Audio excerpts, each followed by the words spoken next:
Hello and welcome back to this episode of the Engage 8 podcast. I am Josh with my co-host Mike.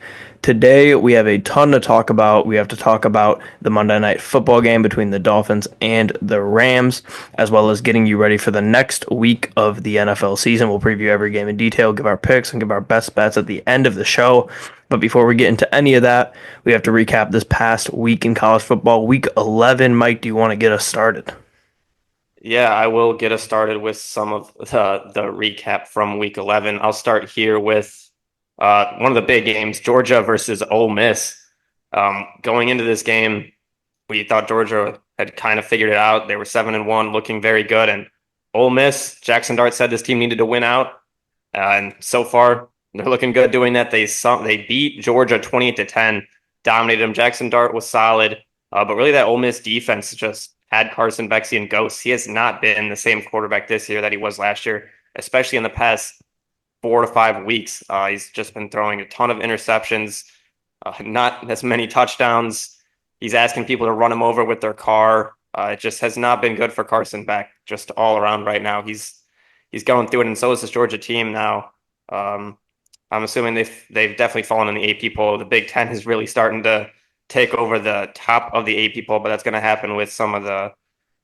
I mean, you talked about the SEC is deeper than the Big Ten, especially right now. Big Ten gets like 4 bye weeks. I mean, okay, well, the SEC gets a bye week in the middle of the season against Appalachian State. Actually, that would be probably a decent game. They play the same amount of conference games. They do. It's just we get that game out of the way early. You guys just use it in the middle of the season. Next game I'll talk about here, Miami, Georgia Tech. I'll talk about that one. ACC game. Miami's been flirting with these teams that they should be getting behind in these games, and this time it comes back to haunt them. Cam Ward has a good game, throws for 348 and 3 touchdowns, but the Miami offense, compared to what it's been all season, was not as good.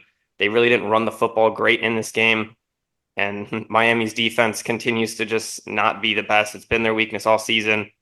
Georgia Tech, Haynes King, he was in there for the running situations. He hits 20 carries, 93 yards, and a touchdown.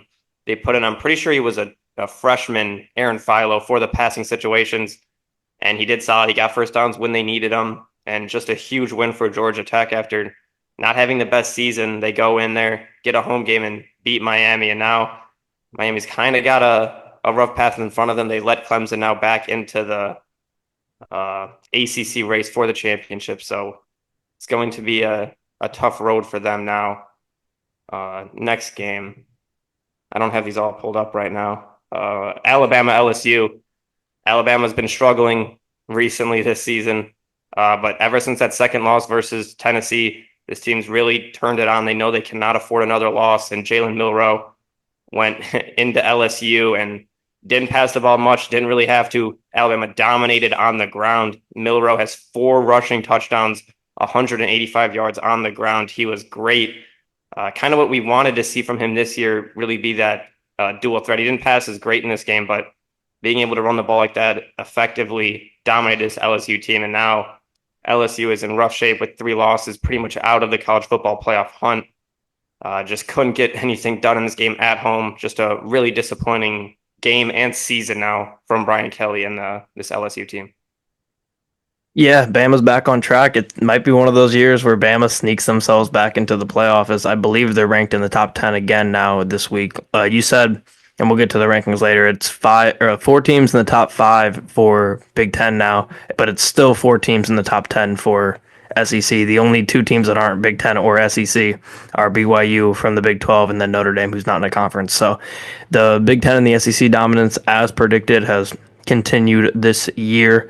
But talking about some of the games here, you said it with Georgia Tech beating Miami. Miami's offense just didn't look right this game. They weren't able to find the end zone. They go against a Georgia Tech team who didn't even want to pass the ball at all. They passed the ball 16 times, and Georgia Tech runs it 48 times in this game for 271 yards. Whether it was Haynes King or it was Jamal Haynes, they were able to get it done against Miami, a team that, like you said, has been flirting with losses over the past few weeks now. And now they find themselves falling down, and I don't have the ACC standings on me, but yeah, they're currently not in line to be in the ACC championship as they are a game behind Clemson, or half game behind Clemson because Clemson's played an extra game already. But they get Wake and at Syracuse to finish the season. If they could win those two out, they're going to have a chance. I don't. They didn't play Clemson, so is the Yeah, the tiebreaker ACC overall is just record? weird. Is the Um, tiebreaker overall record? I'm gonna look that up. It I has to have be. no. I can't imagine it's anything else. If it's overall record, they're going to be fine.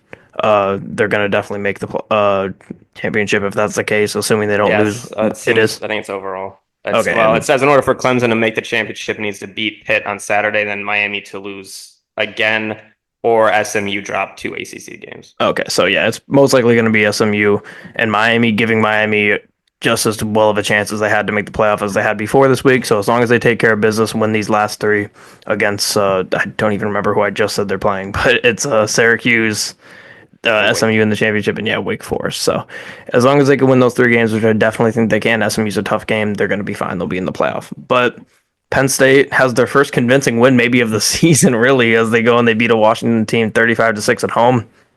These West Coast teams traveling to play East just has not worked out for them at all. Washington struggled going East. Of course, UCLA has. Oregon hasn't lost, so they're the exception to that rule. But a lot of these teams in these conferences that are really spaced out now are struggling with this long distance. You see IU goes and wins a tough, gritty game against Michigan at home. They move into the top 5 of the AP poll now. So that game against Oregon that seems pretty inevitable at this point is going to be a great game. I'm so much looking forward to that game. Ohio State and Penn State both have a loss, so it's really going to be Oregon versus whoever wins IU and Ohio State next week, which that game is at Ohio State at noon. So that will be a very, very important game for the Big Ten here. We'll see who comes out of that one. BYU coming off of a bye week and then a win. They go and they get another win here against Utah. A lot of controversy in this game with the refs. You see Utah scored 21 points in the second quarter and then not scoring any other quarter for the entire game, which is just wild. But BYU wins on a game-winning field goal in this one on the late night game to stay undefeated and stay atop the Big 12. The Big 12 is, as I move in, Iowa State losing embarrassingly to Kansas. Iowa State made this game interesting at the end a little bit, but they were dominated almost out of the gate in this game. Kansas puts up 31 on them, a good defense in Iowa State. Kansas puts up 31 on them in the first half. It was really tough to overcome. They dropped their second loss of the year in the Big 12, and now we have BYU and Colorado sitting atop. BYU undefeated at this point. They have 3 games left, so they haven't clinched it yet, but they're pretty close to clinching it. And then Colorado has, who do they have left? They have Utah, Kansas, and Oklahoma State. 3 very, very winnable games for them. And then BYU has a few easy winnable games too. So that's most likely going to be the Big Ten title game, or Big 12 title game, I should say. So I'm very excited to see BYU and Colorado face off. We also see Pitt drop their second straight game in the ACC, basically eliminating them from contention. Like we said, it's going to be SMU and Miami most likely. Any other games I wanted to talk about here? We see Army banged up quarterback Bryson Daly goes in there, still gets a rushing touchdown. This one they win 14-3. Their defense was great in this game. They're still ranked at 25, and they sit at 9-0. And are we? Let's see. Are we still in line? Are we still in line for Army I think Navy? so because Navy won. No, Tulane's undefeated. Oh shoot! But they still got to play. Who did they play? I Let's thought see. they played one of the two. They play Navy next week at I Navy. was gonna say So because I say Navy still holds their own. if Navy can win that game against Tulane, we'll see the double Army Navy. So that'll be my number one wish for win there as we go to the end of the season here. But that is about all I have. Florida State 1-9 is just absurd. Yeah, I'll talk about. I mean, Colorado. I was wrong early in the season. We saw them get that second loss, and I thought this Colorado team was the same team that we saw last year that can score a lot of points on offense, but defensively isn't good enough, and that offensive line is going to limit how much they can score on offense. They have been phenomenal this season. Offensively, they're scoring points. Defensively, they've been able to get the stops they need. Shedeur Sanders actually is looking like he continues to play himself into a top 10 pick right now. 3 touchdowns, 291 yards in this game against a solid Texas Tech team. They didn't really have a run game. It was a lot of Shedeur Sanders, Travis Hunter, 9 catches, 99 yards, and a touchdown for him. He plays both sides of the ball, obviously. I guess I'll mention uh, Ashton Genty's stats since I feel like that's kind of the between those two and Cam Ward, who got the loss, and Dylan Gabriel. Boise State wins 28-21 against Nevada. Should have won this game more convincingly, but they get it done regardless. Ashton Genty gets 209 yards rushing and 3 touchdowns, so he continues to add. It's going to be a very, very fun end of the season Heisman race is what it's looking like between Hunter, Gabriel, Ward, and Travis Hunter, Gabriel, Cam Ward. Who am I You said missing? it. You said it right. You said it right. Hunter, Gabriel. Yeah, I think I said it right. Yeah, you said it right. But like you said, Iowa State lost back-to-back weeks now where they've had just unfortunate loss against this Kansas team that is not good. I thought this Kansas team was going to be good going into the season, but they are not. They're 3-6 towards the bottom of the Big 12, and just Iowa State couldn't get it done. Gave up 45 points of defense, really let them down. And then you talked a little bit about IU. They go and played Michigan in their last home game of the season. Curtis Rourke, their offense wasn't great, but their defense was phenomenal. This Michigan offense isn't good anyways, but IU's defense helped win them this game, and a big, big game between Indiana and Ohio State, and I'm excited to see it. Yeah, I think Ward's pretty much out of the race now. Now that they have their first loss, being an undefeated quarterback says a lot. It's the only reason that Dylan Gabriel's even on this list. But the I odds as we think sit right now, what were you gonna say? I mean I think he deserves it more than Gabriel, but He's plus 800, so it's a no, I long know that's shot what for the him odds now. say. I'm just saying. Plus 120 for on FanDuel for Travis Hunter now to win the Heisman. It is up from plus 220 last week. You see Gabriel drops from 280 to 320 after this past week, so he's dropping a little bit. And we see Genty actually go up from 500 to 350. So that's a 3 horse race right now. I truly think it needs to be Travis Hunter. He's doing something we really haven't seen before. He's one of the best offensive and defensive players in his conference. I know it's not conference player of the year we're talking about here, but regardless, I think it needs to be him. And if it's not him, it needs to be Genty. But I have a fear. I have a fear that it's going to be Dylan Gabriel. I think if it's Dylan Gabriel, I think people are going to be very, very They're going to be upset. very mad. But Uh, if I'm Oregon goes looking. undefeated, I'm looking at the odds on DraftKings, and they're very similar, except it has Dylan Gabriel at plus 330, Genty at plus 350. But for some reason on the DraftKings website, before you can see the Heisman Trophy award winner odds, above it, it gives you a specific chance. Will Ryan Williams win the 2024 Heisman Trophy? for this year, Yeah. what are his The odds are odds? plus 20,000. Oh, okay, that's odd. Don't know why they're even considering that, That but must have been there before the year. That's the yeah, only way that makes any sense. yeah. Um, Curtis Rourke's also a sleeper to be in that top four right now. If either Cam Ward or Dylan Gabriel, I feel like fall out, he could sneak his way in. I mean, if you're going to give it to a quarterback that doesn't have crazy stats like that we haven't seen before, they have to be undefeated. Yeah, So, I mean, that's that's why I think Gabriel that and Cam Rourke. Ward's out of it. Yeah, that's why it has to be those two if you're going to give it to a quarterback. But I don't think that should happen. If Dylan Gabriel in his 7th year of college gets it, that's just That would be like it's not wild. good. It's not great for the game. Is he that deep? People are giving him like the Bo Nix treatment. I don't think He's he's played more games than Bo Nix. really. He broke the record for most college games started. Oh, I didn't know that. Yeah, this week he broke the Oh, this record week he broke it. Wow. over. I wanna. It's not. It might be Carson Palmer. Wait, what Um. what high school class was he? Oh, I mean, a long time ago. Imagine it's like 2017. Um. Oh wow, it might be 2018 actually. It's Yeah, not showing me here for some reason, but I guess Bo Nix has the record for starts, but I thought he had he's a broke it. redshirt senior. He's 23. He's not that old. I mean, but he started every year. I'm pretty sure. So Yeah, that adds up on the games played. I mean his timeline here just you have to hit more for to keep going. He enrolled at UCF in 2019. So he was class of 2019 in high school. So yeah, he's So that's 2 years before us, right? yeah, because we're actual seniors. And we were class of 21. So yeah, he's getting up there a little bit. But yeah, some AP pool stuff here. Like I said, Indiana finds himself in the top five. Penn State still above them at 4. That is just blasphemy to me. I don't understand how Penn State's ranked above IU. I don't get I that at all. As, some, Texas, you said as what? someone who wants Indiana to kind of lose, they just keep giving them more and more fuel, putting them behind, and they're just going to keep coming out and dominating teams. I mean, exactly. You see, BYU moves up to 7, their first movement in like 3 weeks now. They were 9 for like 3 straight weeks. They find themselves at 7. Notre Dame, after that tough loss to Northern Illinois week 2, sits at number 8. If they didn't lose that game to Northern Illinois on a missed kick, they're probably ranked number 2 in the country right now, ahead of Ohio State. They're probably right behind Oregon. Maybe they're ahead of Oregon with how they've looked over the rest of the season. They've been great. They're definitely a Oh, playoff threat.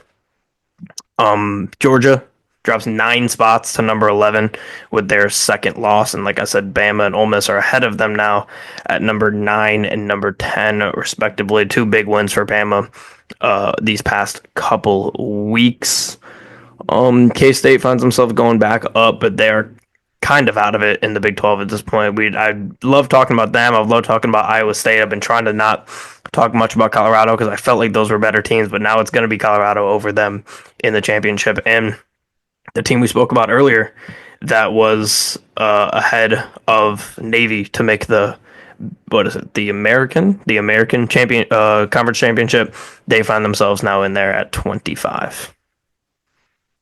yeah. To go back one more time to the Dylan Gabriel, I officially found out what it was. He broke the record for most total touchdowns with 179, past Case Keenum, who had, I think, 170. And he has 59 career starts. The record is Bo Nix with 61. So he is most likely going to break the record for Yeah, most career wow, starts. that's crazy. Back to back years an Oregon quarterback does it is kind of wild, but I I wonder guess where is that's he just supposed to go in drafts? he's on the smaller side. I'm assuming he's a late pick. Yeah, probably, but He doesn't have. I don't think he has that much NFL upside.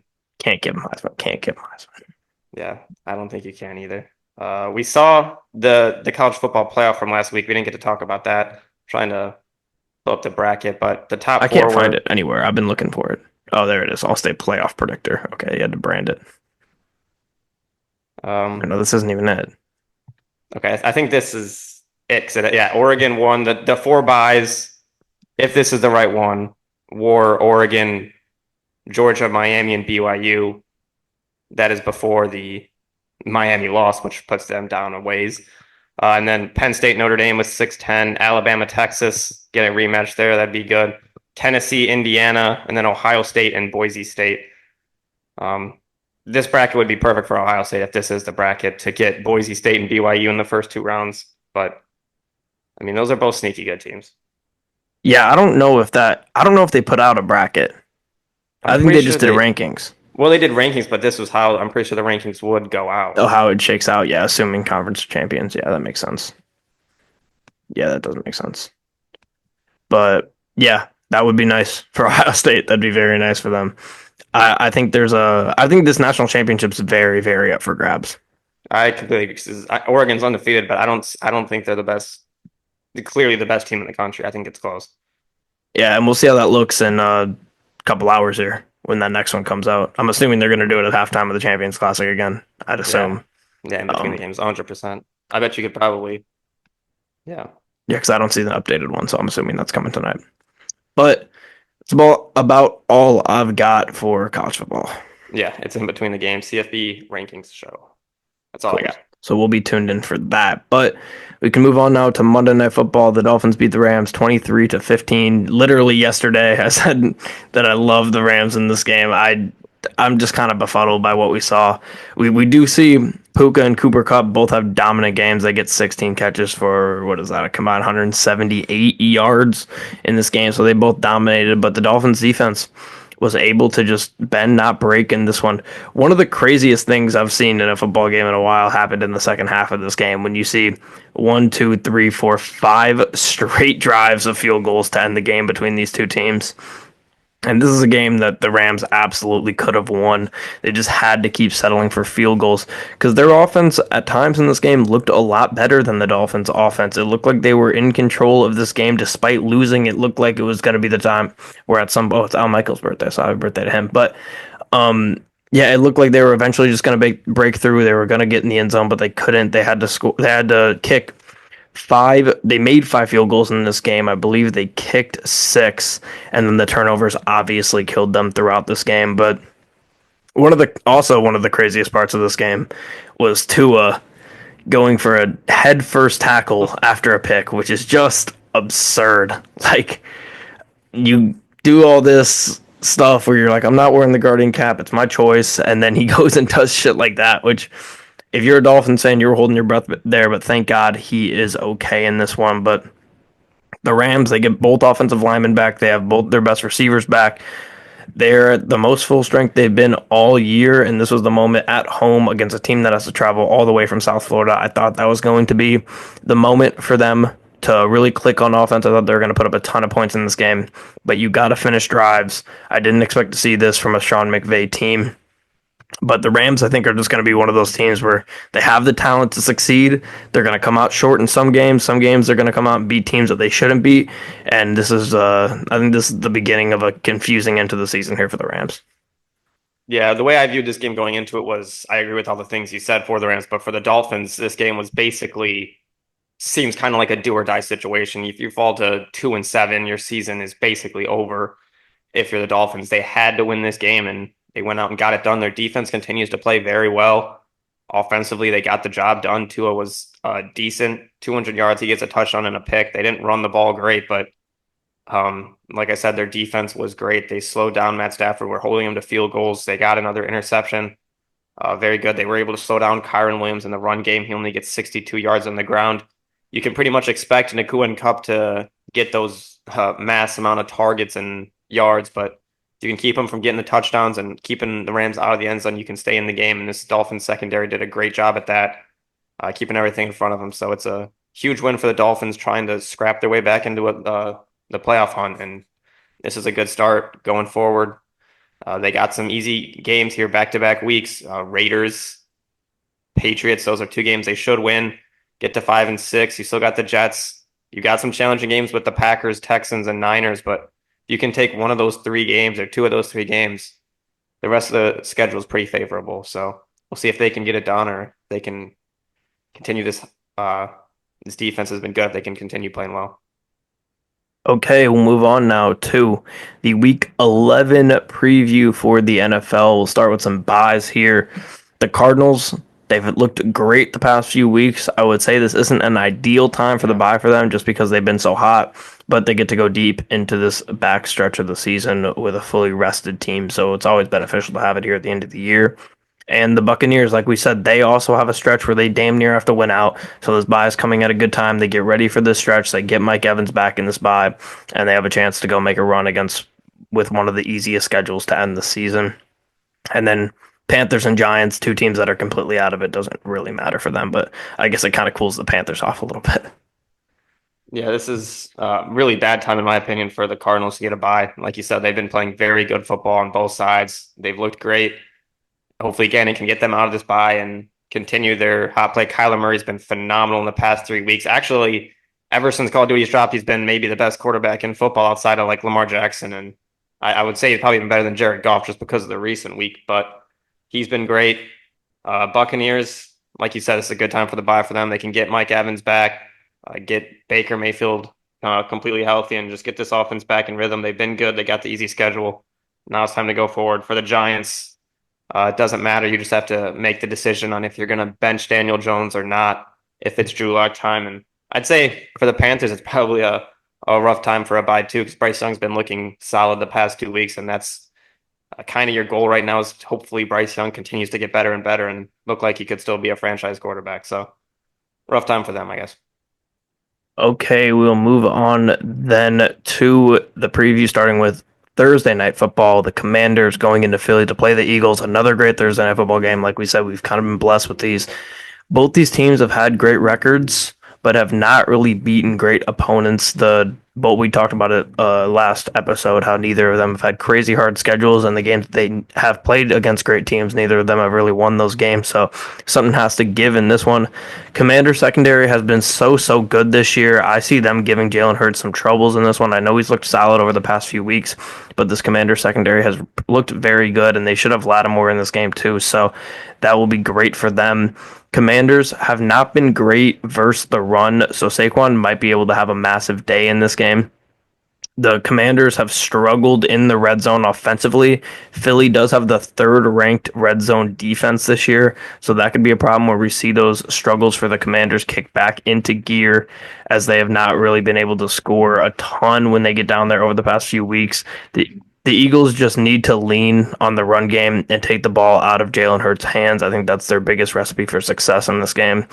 Um, with the Eagles, I think if you can hold Jalen Hurts to like 16, 17 pass attempts, run the hell out of the ball with Saquon Barkley against this defense that does give up some rushing yards, you'll be able to find success. But we've also seen games where he hasn't looked the best. I think they'll have Mailata back in this game though too, so that's huge for them.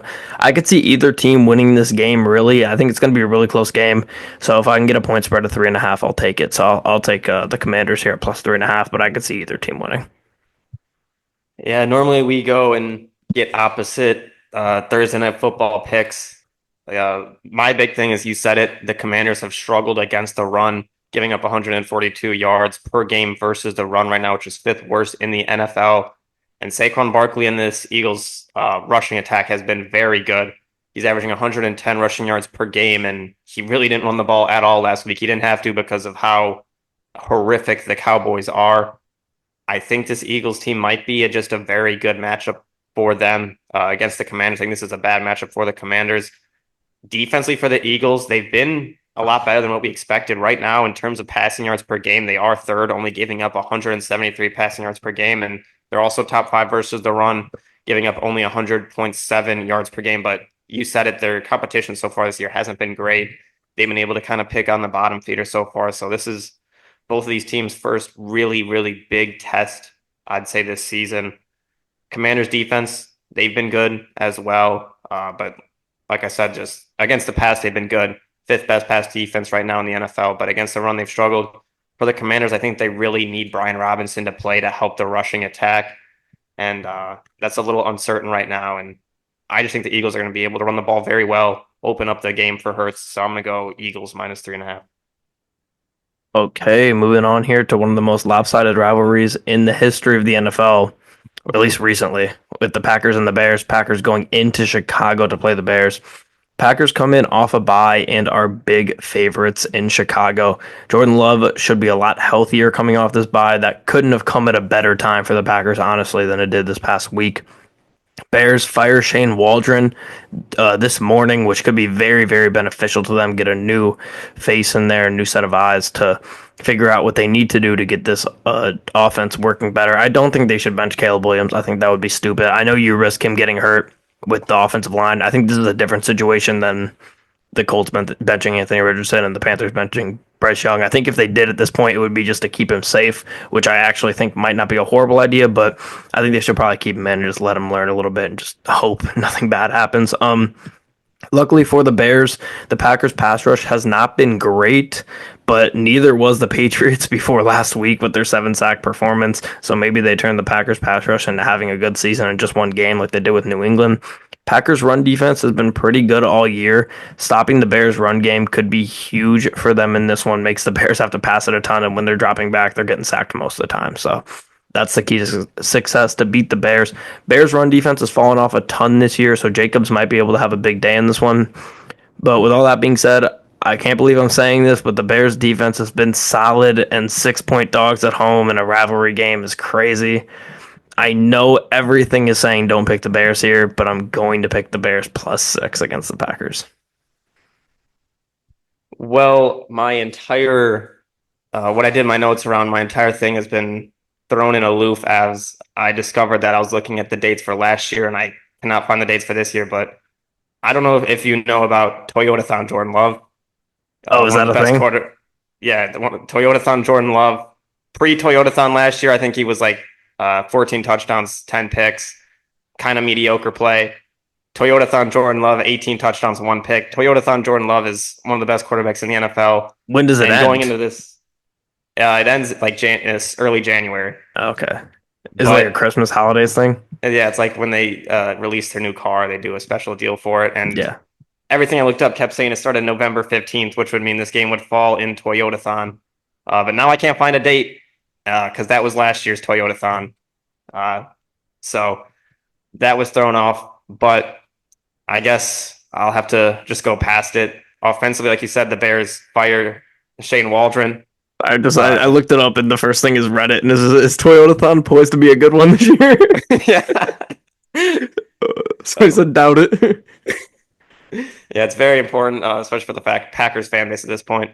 Bears' new play caller is most likely going to be Thomas Brown, who called the games towards the end of the year last season for the Carolina Panthers. Did have a good game where they had their season high 30 points, but overall, that Panthers offense last year was not good, and he was a part of that. I'd expect the Bears to hopefully finally get a touchdown. It's been 23 straight possessions without a touchdown for this Bears team. I plan to say that I don't think they could keep up with Toyotathon Jordan Love, but I'm not sure that Toyotathon starts yet. So I'm just going to have to continue to hope that the Packers defense can continue playing well. Jordan Love's coming off of a bye. He had a chance to kind of heal that groin injury a little bit. And I just can't pick I've picked with the Bears like 3 or 4 weeks in a row, and it just has not gone well for me at all. So I think it's finally time to switch it up. And the Packers, like you said, they own this rivalry. Jordan Love is looking to be their new father. So I'll go with Packers -6. Yeah, I'm trying. I can't find anything. The first thing that pops up says November 15th, doesn't it? But that If was it says last 2023 season. shot slash I know. 2024. I know. And that's what threw me off when I was doing it. I was like, oh, it starts because I saw TikTok about it. If And they haven't announced it yet, I'm gonna assume it's not gonna start in time I for the know. game. So I know. It's that's unfortunate. brutal. That's brutal. But Yeah. there's also a small sample size. He's only played in one Toyotathon. What But if that he's one horrible in this Toyotathon, Toyotathon? that one Toyotathon was a hell of a Toyotathon It for him. was. It was special. It was special. I But mean, I guess, well, one of those games was against the Lions. That's when he kind of broke out. yeah. But he doesn't have that game on Thanksgiving this year. But You guys better um, hope you don't play him during Toyotathon, though. we do. We definitely Oh. play him during Toyotathon. I don't know when it ends, but I'm assuming we play him during Toyotathon because we got him one more time. So Yeah, well, that good might be luck. scary. Yeah. Hopefully it doesn't go as it went last year for him. But staying in the NFC North with the Vikings, they go into Tennessee to play the Titans. The Titans are 6-point dogs at home versus struggling Vikings offense. Titans defense has been really good at times this year, but they're playing against a team that's hot and cold on offense. I think they could turn over Sam Darnold, though, in this game. He's been very turnover prone in the last few games. I think they definitely can turn him over. They don't do a great job at forcing turnovers, although they are a great defense statistically. They struggled versus a running Chargers team last week. Minnesota absolutely has to establish the run early and often in this game, open it up a lot more for Sam Darnold, and they just have to be more effective in the red zone. Vikings defense has been consistently very good all year. They should shut down this Titans team greatly. I think the Titans aren't going to score a ton in this game. I definitely could see this Vikings defense that forces a ton of turnovers really be able to turn over this Titans team that does turn the ball over a ton. Both teams are not great in the red zone offensively or defensively, so something's going to have to give in this game. And with the Vikings being the better team, I expect they're going to improve on offense, and we see the Titans defense continue to not be great defensively in the red zone. If this was a bigger spread, I'd take Tennessee because I'm not too confident in this current state of the Vikings team. But I think after last week, the Vikings are being a little bit undervalued in this game, and I'm going to take them at -6. Yeah, I feel pretty similar. These are two solid defenses. Brian Flores has been doing a great job, and especially in the past few weeks, he's been phenomenal. Sam Darnold in the past few weeks has not been 5 interceptions in the past 2 weeks. The Vikings offense has only scored 33 points in those 2 weeks. Before that, they were averaging 27, hitting a little bit of a slide there. We saw Will Levis come back last week from injury. Still has a lot of room to improve. He has yet to eclipse 20 points in a game so far this season. Titans have only got 20 points twice this season. Mason Rudolph was both of those games playing quarterback for most of it. Their defense has been positive against the pass, especially. They've been very good. I think both of the teams here's goal is going to be to limit the turnovers. Both of these quarterbacks can fall fall into turnover happy throws. I think whoever turns the ball over less wins the game. And I just think Will Levis is going to struggle against this Brian Flores defense. I think this is going to be a low scoring game, but I am going to go with Vikings -6. I think they're also being a little bit undervalued against this rough Titans offense specifically. Okay, finishing off the NFC North here with the Jaguars going into Detroit to play the Lions. Lions get a little stretch of easy-ish games here. I don't think they're all. I don't want to say completely easy because although I think they stomp the Jags, the Colts and the Bears are two games that you never really know. Jacksonville has really struggled defending the pass. Goff and company should be back to their ways. Laporta might be out for this game, but I think the Lions have enough weapons to be okay, especially with JMO back. And we saw I didn't give JMO enough credit, honestly. I looking back editing this last pod of how great he was in that game against the Texans. He only had 3 catches, but 2 of his catches were great grabs by him on third down. Where if the Lions Smacked. yeah, exactly, and ended up being okay, which scared me a bit because of he is obviously skinny, but both those catches were huge for the Lions and moved those drives along. And if he didn't make those grabs, the Lions probably don't win that football game. The Jags' best games offensively are when they can run the ball, whether it's Trevor Lawrence or Mac Jones in there, but no one can really run the ball against the Lions. We saw Mixon, who's had a great season, get absolutely stuffed for like 2 yards of carry against the Lions. Whether it's Mac Jones or Trevor Lawrence, I think the Lions lock up the Jags' offense completely here. Lions' red zone offense is ranked 5th. Jags' red zone defense is at 23rd right now. I look for the Lions to be back to their efficient ways down there in the red zone, not have to settle for too many field goals and be able to get in the end zone a lot. Jags' pass rush has been very underwhelming this year. I think Goff's going to have a ton of time in the pocket. Hopefully, Taylor Decker's back for this game. He's such an important piece of this offense. But regardless, I think the Lions are going to be able to stifle this pretty weak Jags pass rush. I look for Zadarius Smith and company to get a ton of pressures in this game against the Jags offensive line that now that they don't have Cam Robinson, they're really not a great unit overall on protecting their quarterback. So I think Zadarius Smith's going to have a great first game for the Lions. This is the biggest spread of the year here in the NFL at 13 points, but I expect the Lions to just dismantle them in this one. I'm going to take the Lions with all the points at -13. Yeah, this Lions offensively should have a big day in this game. I'd expect Jared Goff to bounce back from a game where he do a lot of interceptions. I think he has another game where he has a super high completion percentage, is very efficient. Defensively, would you expect Zadarius Smith to play this week?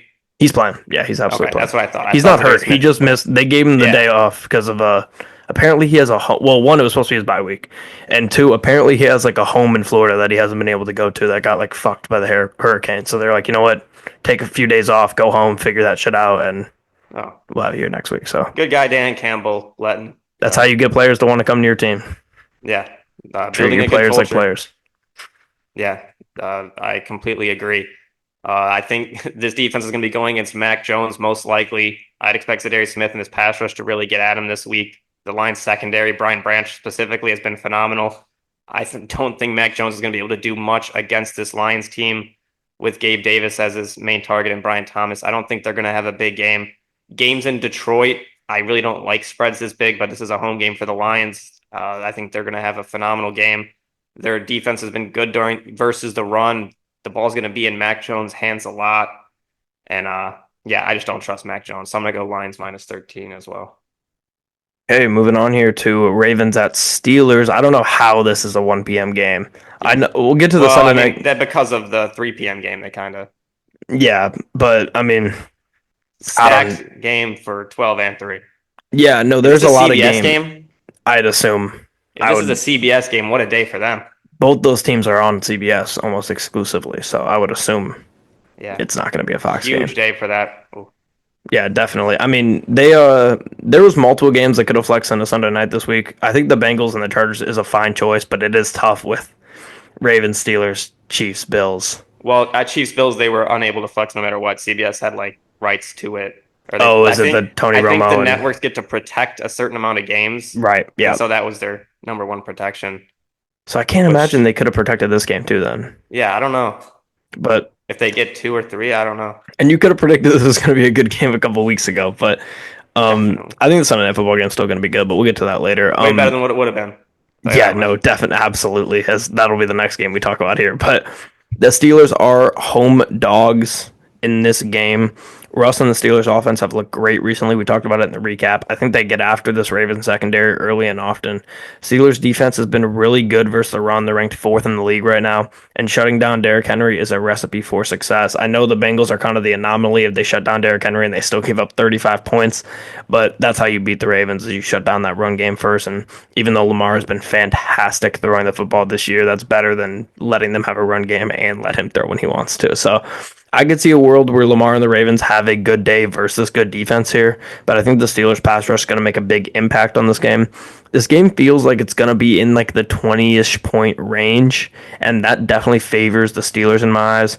I expect this game to be very close, so I will take the home dog here with the Steelers at +3. Yeah, whenever you get a chance to take the Steelers as dog, it's been pretty good so far this season. Lamar Jackson has not been great versus the Steelers overall. He's 2-4 versus Steelers, 7 interceptions in 6 games there. Steelers have held the Ravens to under 20 points in 7 straight games. Mike Tomlin, we know he's a phenomenal head coach. He plays his team a lot and is still able to be great against them.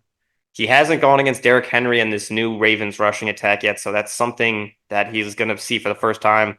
They average 182.6 rushing yards per game, which is first in the NFL. It's an elite offense, but the Steelers have their number. They're a very good run defense, so they can slow it down. They're 6-0 when they hold opponents to under 100 rushing yards.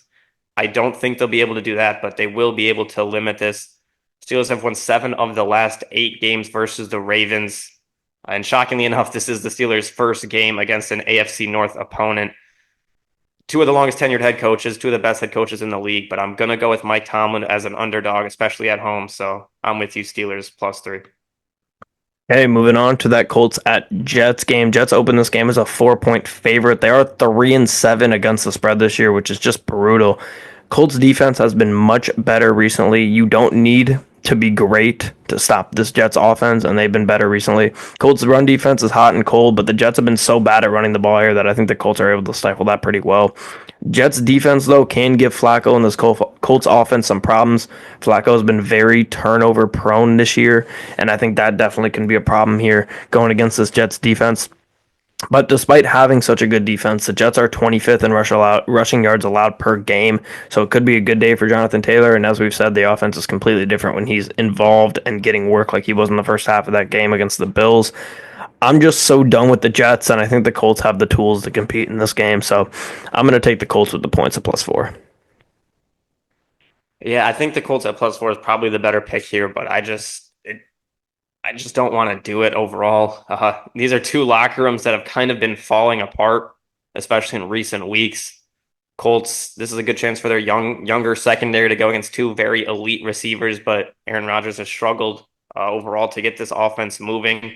The Colts pass rush is going to have to get home against Rodgers, force him to make a couple mistakes because most likely Joe Flacco is going to turn the ball over at least 2 times. He puts the ball in jeopardy a lot.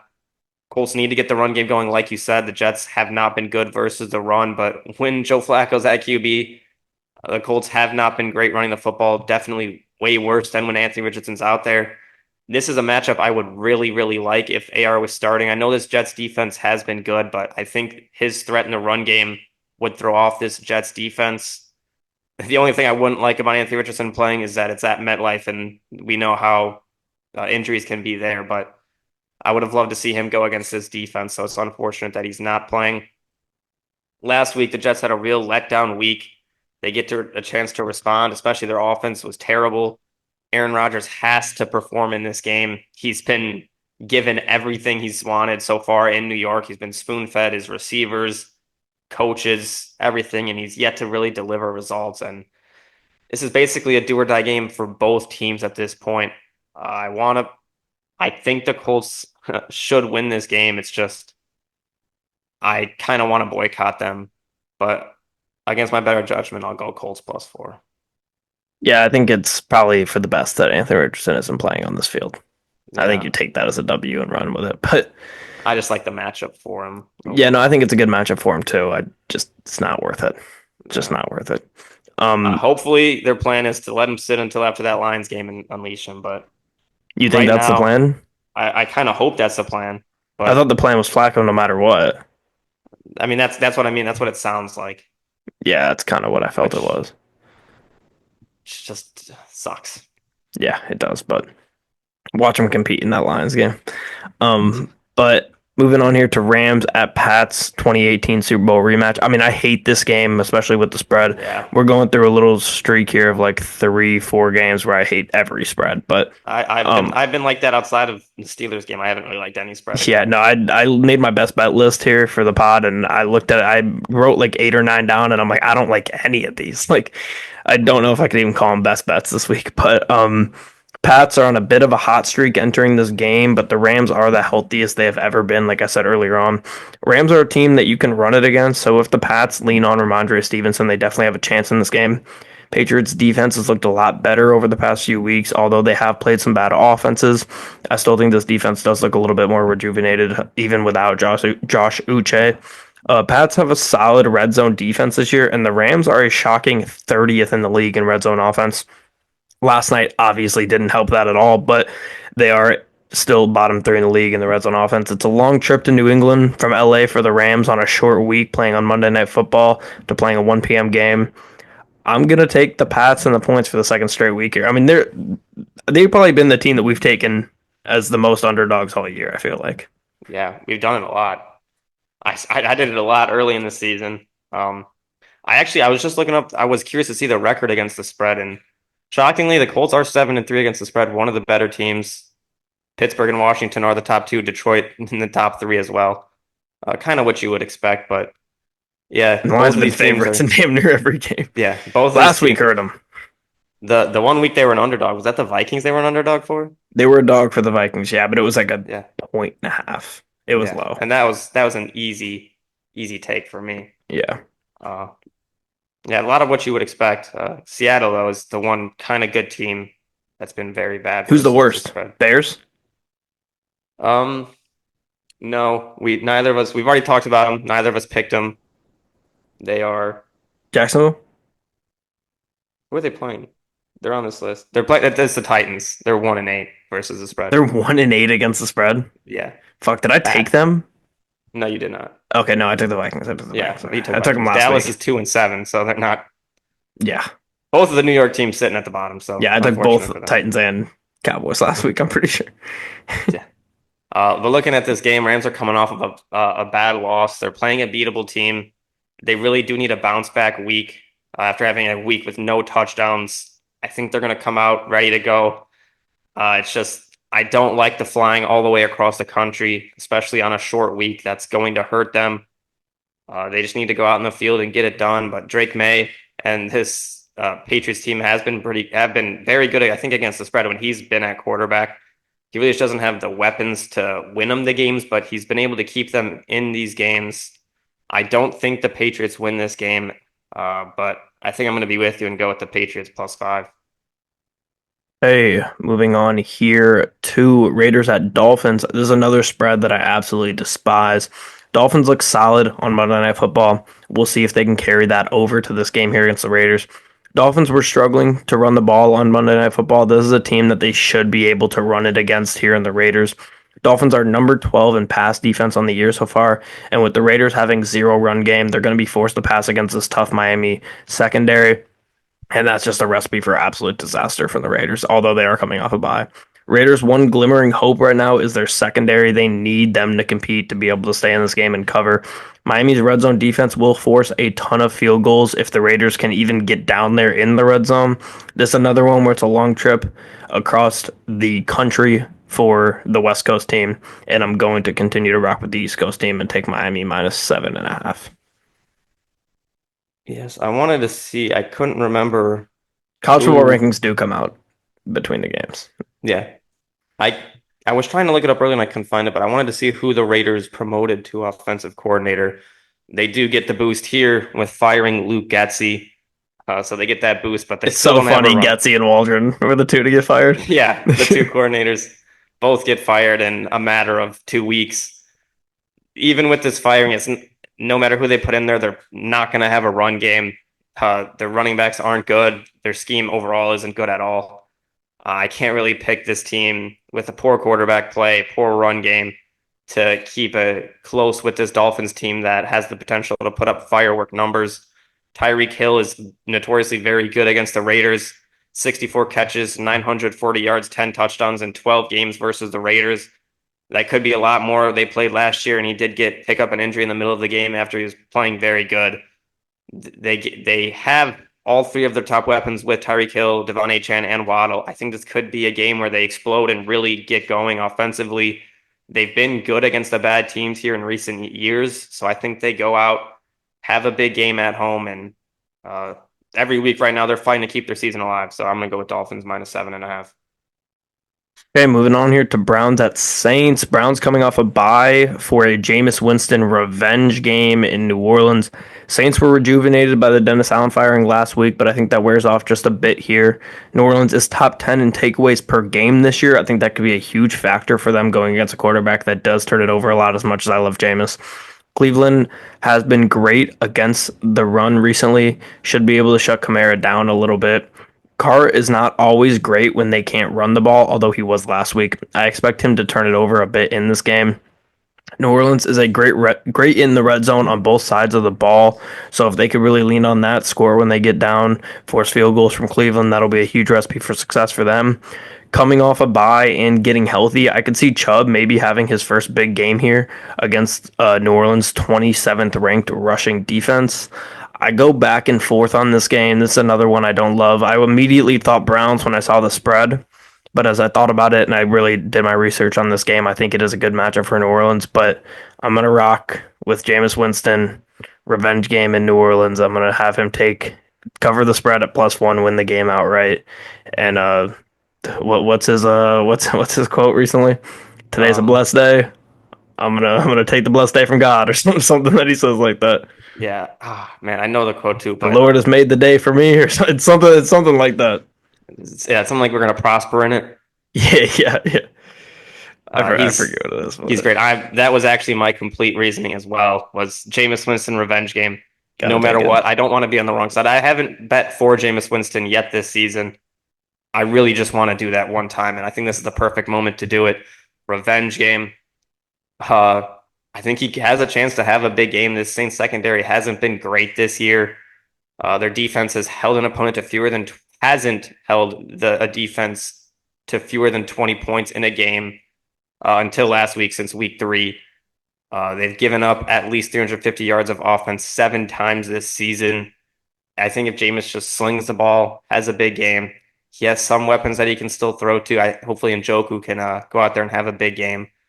The Saints got the boost from firing their coach last week, but I don't think that's going to continue to go. I think Myles Garrett could have a day where he gets to Derek Carr a lot and forces Carr into a turnover or two, or just taking a lot of sacks. So I'm also going to go Browns +1. Jameis revenge game. I just want him to get it badly. Okay, moving on here to Seahawks at 49ers. 49ers are trying to get into a rhythm after coming off that win, coming off the bye. Seahawks are also coming off a bye this week. The Niners won by 12 in the previous matchup this year between these two teams in Seattle. Seattle's biggest weakness all year has been their O-line. They have not been able to protect Geno Smith at all. It's been a problem for them over the past few seasons. 49ers should be all over that all day long. 49ers pass defense is improving a bit. That should make a significant impact in this game. Seattle's offense has been hot and cold all year. Their wide receivers versus the 49ers DBs, I think, is really going to be the difference in this game. 49ers have been weirdly letting teams stay in games, so I'm a bit torn on this one. You have Seattle coming off a bye. The 49ers are starting to get hot. You don't really know what to see. DK should be back in this game for Seattle. I'm going to take the Seahawks +6.5. I don't love it, but dogs by almost a touchdown coming off a bye, I feel like I kind of have to take it. So I'm going to take Seattle +6.5 here. Yeah, Seattle, like you said, gets DK Metcalf back. That's huge. Their offense is a lot better with him in it. We saw this game just a few weeks ago.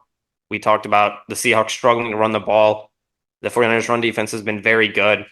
I think they're going to force the Seahawks to struggle to run again. Kenneth Walker hasn't been great against this 49ers team. Geno Smith had to throw 52 passes last time these two teams played. It's a new era in Seattle. Pete Carroll was very good versus Kyle Shanahan and the 49ers. He was 8-2. But Mike McDonald, one game in, he is 0-1. It's a new time. The 49ers offense getting CMC back just adds a new threat to the team. They get that receiving weapon out of the backfield. He could also run the football as well, obviously, considering he's a running back. But I think this is a game where Brock Purdy has another good outing. We saw it last week. He was very good against the Seahawks earlier in the season with 3 touchdowns and no picks. I think he has another good one here, and I think the 49ers cover 6.5. Okay, moving on here to Falcons at Broncos. This is a damn near must win for Atlanta after last week's abysmal loss to the Saints in Seattle. They have to travel far west to play now against a great pass defense. We continue to see what happens week in and week out when Atlanta and Kirk are not able to pass the ball, and it's really bad. Last week, Denver played against a mid secondary in the Chiefs, and they looked fine, especially in the first half. They looked good. I think Bo Nix could look very good versus Atlanta secondary that's been struggling a ton. And although their secondary has been struggling, it's been mainly due to their pass rush. They've had the league's worst pass rush for like damn near the whole season now. They're last in sacks in the league, and their secondary is really paying the price on that. I think the Broncos can expose both of those units this week with a good pass protection and being able to drop back in the pocket and have a ton of time for Bo Nix, be able to run the ball as well too. Randomly, some teams have looked good versus Broncos defense throughout the year. If Atlanta does that, I could definitely see them winning this game. But Vegas having the Broncos at 2.5 point favorites makes it hard for me to take the Falcons here. That feels like the trappiest trap of all time. So I'm gonna take the Broncos minus 2.5. Yeah, this Broncos defense has been one of the best all season, giving up less than 200 yards per game passing, under 105 yards per game rushing. Been great overall. They've had to go against the good teams. They went against Lamar. They played Mahomes, Justin Herbert, and they still haven't given up a 300-yard game passing. This defense is very good. I think they can slow down this Falcons run game. They're 5-1 when they give up less than 120 rushing yards. I can see them slowing down Bijan. And I've talked about it in recent weeks how Bo Nix is a lot better quarterback when he's able to when his team is able to run the football. They should be able to run this game. Falcons gave up 130 yards per game rushing, which is in the bottom half of the NFL. So I think this Broncos team is going to be able to move the ball, especially, like I said, if they're able to run. And I think they'll be able to beat this Falcons team. So I'm going to go with Broncos minus 2.5. I just hope for the Falcons' sake that Young Wei Koo figures it out and hits some kicks. This is probably a tough place to kick, I'd assume. Yeah, definitely. But we can move on now here to game of the week, probably with Chiefs at Bills. We've seen game after game with Buffalo. When they can't get their run game going, it can go bad. Now they have to play against one of the best run defenses in football. The Chiefs secondary, though, as I just said, has been exposed at times.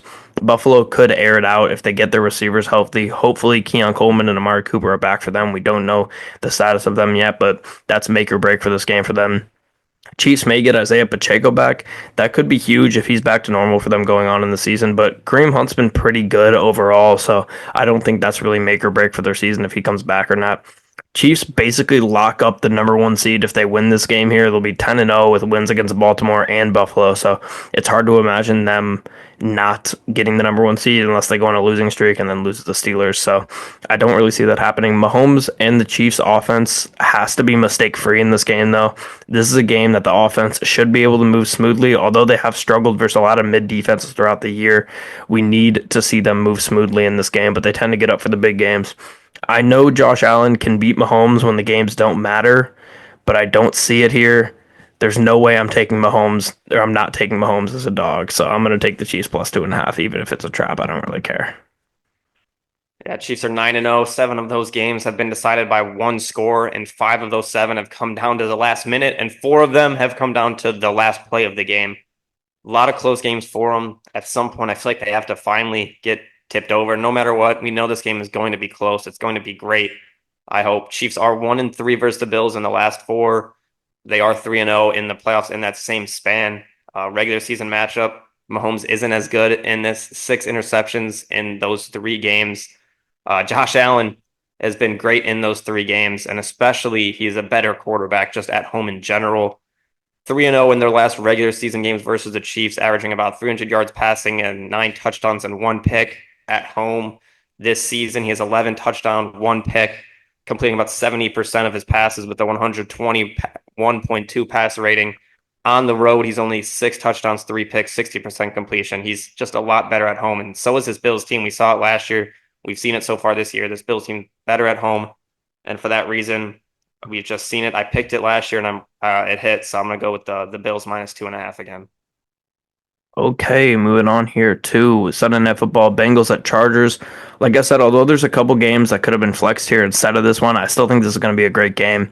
Bengals offense finally found their rhythm last week. Let's see if they can continue that. They're playing against a defense that is significantly better than the Ravens, though, with the Chargers. Bengals defense has been getting better week after week. They shut down Derrick Henry last week. They, of course, need to stop the run this week against this Chargers team that's going to try to run all over them. Chargers defense as a whole has been phenomenal all year long. I don't expect that to change in this game. I think they continue their dominance and be able to stifle this Bengals offense, kind of. Joe Burrow is the ninth most sacked quarterback in football. Chargers have had a top five pass rush all year long. I think they're going to be able to get to him early and often, and we know that they're going to be able to stop the run against this Bengals team. So it's just going to put them in a spot where they're going to be able to succeed. This is going to come down to, can the Bengals get stops or not? Can their defense continue to improve as it has over the past month or so, a few weeks? Similar to Ravens Steelers, I expect this game to be in the 20s, and that favors the Chargers. So I'm going to take the Chargers minus 1.5. Yeah, this is one of the more interesting matchups overall for the week. I have kind of no idea where to go for it. I think it all comes down to how the Bengals offense performs. If they have a big game, I think the Bengals win.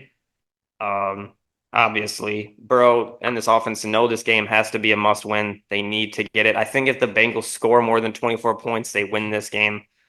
Chargers haven't they've been great, but they've been good, they haven't been great. They've yet to score more than 27 points in a game this season, but they are 1-3 when their opponent scores 17 points. I just think the Bengals hit that number. Uh, the Chargers have been solid. Uh, Chargers are one of the best passing defenses in the NFL right now. They've yet to give up 260 yards per game, yards in a game. I just think Joe Burrow knows this game is a must win. And for that reason, I'm going to ride with the Bengals in this one. Okay, moving on here to Texans at Cowboys Monday Night Football. After a tough Sunday Night Football loss, the Texans do get a long week to bounce back here from Monday Night Football. Texans secondary has been so impressive all year long. I think they're going to be able to shut down the Cowboys completely. Texans run defense was really, really good against the Lions, who's a great running team. It should be amazing versus the Cowboys, who's the worst running team in football. Will Anderson should be back. Nico Collins should be back for the Texans. That's two huge gets for them. And as long as those two are in the game, they're going to be in a good spot. Although Micah Parsons has been back, this will be a second game back now, and he's playing against an offensive line that's definitely mid.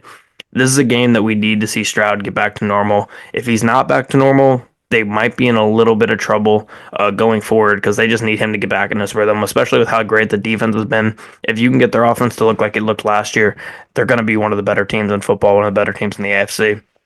The spread is interesting, but I honestly just do not see a way that Dallas can win this game. Maybe they compete, maybe they have a backdoor cover, but they've been horrible at home this year. I'm not going to take that no account. I'm going to take the Texans minus 7.5. Yeah, I completely agree. This Texans offense has been struggling in recent weeks. They're in desperate needs of getting Nico Collins back, and I can see that happening. He was close to playing this week. I think he'll be back, or last week. I think he'll be back this week. They just need to figure out some of these offensive line issues. CJ Stroud's been under a lot of duress. If they can just give him some better protection, I think he could pick apart defenses and dominate. We saw last week the Cowboys pass rush get Micah Parsons back, and they were better. They got 5 sacks on Jalen Hurts, but I just don't trust this Cowboys offense at all. We know they can't run the football. We've said it almost every single time we've talked about them. And passing the ball, this Texans defense has been phenomenal against quarterbacks passing the ball. They've been great. They were forced Jared Goff into 5 interceptions, and we hadn't seen him do that in a long time. We haven't even seen him have many games with 5 incompletions. So I don't think Cooper Rush is going to be able to throw the ball at all in this game. And I think the Texans have a good chance of blowing them out this season. So I'm riding with the Texans as well. Okay. I didn't catch, what was your pick for Sunday night? Chargers or Bengals? I had the Bengals. Okay. So we can move on now to our best bets here for the week. I will start us off, it being an odd number week, and I will take the Vikings -6. Like you said, the Titans are one of the worst teams in the league against the spread. I think this is a good matchup here for the Vikings. I think you're getting a lot of value. Had they not barely beat the Jags last week and kicked 4 field goals and turned the ball over 3 times in the red zone, they're probably a 9 or 10 point favorite in this game, but they're sitting at 6 because of that game. And this is a Chargers defense that, although they are great at times, especially in the pass game, they're definitely subject to not turning the ball over, and that's great for Sam Darnold. I think they're able to run the ball this game, and the Vikings are a team that will turn you over, so that's a recipe for disaster against the against the Titans. Especially, I think we see a very similar game script as we saw with the Lions and the Titans earlier this year. So I'm going to take the Vikings -6. Yeah, for my first one, I'm going to go with 49ers -6.5. I think we're really going to see this team start to hit its stride this season with CMC back. I think this could be his breakout game where he goes and has a big game in the receiving and rushing game. I think we saw them beat this Seahawks team kind of easily early in the season. I think they do that again with CMC back. So 49ers -6.5 is my first one. God, I hate a shot, man. Okay.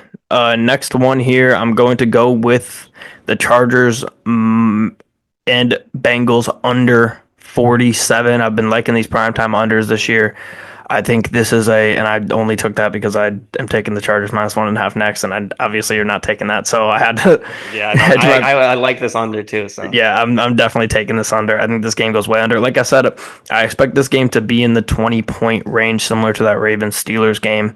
I think the Chargers are able to give this Bengals offense some trouble, and we know the Chargers aren't a team that's really trying to run up the score by any means. So I expect the Chargers to control time of possession in this game. I expect them to win somewhere in the 23-17-ish range. yeah, I had that exact pick, but for instead, I'm gonna go with Broncos -2.5. I feel really good about them in this game. I think this is a solid matchup for them. They'll be able to run the ball, opening you up for Bo Nix, and that pass defense being their strength going against Kirk Cousins, they can run the ball, but they would like to pass more. I just see this Broncos team having a good game and covering 2.5 at home, That coming was off of my a couple bad losses. that was my alternate in case you picked Yeah, the under in that game. But not bad losses. I should say good losses. They were playing good teams. I yeah, should no, say. absolutely. Absolutely. But like I said, I already said it. Taking the Chargers -1.5. I think they win this game, like I said, in that 23-17 range. I just don't trust that the Bengals defense is going to be good enough to win this game, knowing how the Chargers are going to be able to play defensively. I think they get to Joe Burrow early and often in this game, and I think we see a significantly different game than we saw on Thursday night with the Bengals and the Ravens. Yeah. So for my last pick, I would like to go with an over/under because I've been pretty solid on them this season, but I think I'm just going to stick with a pick. I'm going to go Dolphins -7.5 versus the Raiders. I think they're like I said for the 49ers, I think this is a team that's starting to hit their stride. I think they're going to have a big game against a Raiders team that isn't very good and getting the ball to their weapons. So I can see them putting up a lot of points, and I don't see this Raiders team being able to compete with the Dolphins offensively. So I'll go Dolphins -7.5. I don't like taking two big spreads as favorites, but I guess all three of my best bets are favorites. So that's not great, but we'll see. I wanted to take the Lions bad, but 13 points is just ridiculous. That's You've been ridiculous. riding them and it's been perfect, so I don't know why you No, wouldn't. it wasn't perfect last week Is that yeah.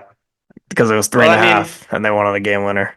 we look at you didn't win it last week. You won it in week 9. You won it in week 8. You won it in week 7. You won it in week 6. And that was the last, yeah, week 6 was the last time They you had a picked week Lions. 5 bye. Yeah. And before that, you actually didn't pick the Lions at all for best bet. But Really, first 4 weeks I didn't pick them one time. no, but then you went 4 in a row and you went 4, and then the 5th week you went 4-1. So But yeah, I don't know. 13 is just too big for me. But um, that'll about do it for this episode of the Engage A podcast. We you will had them be. at 12.5 Is in that week 12 and a 8. half now? No, in week 8, you Lions -12.5. That was a Titans game. Yeah, Yeah. I think this Jags team is better than that Titans team.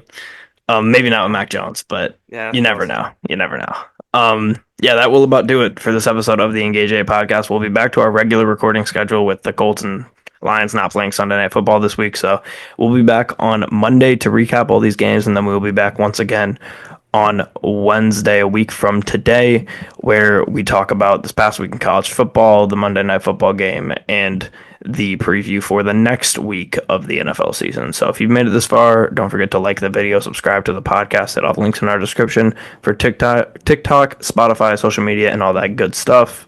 And we'll see everybody in the next one.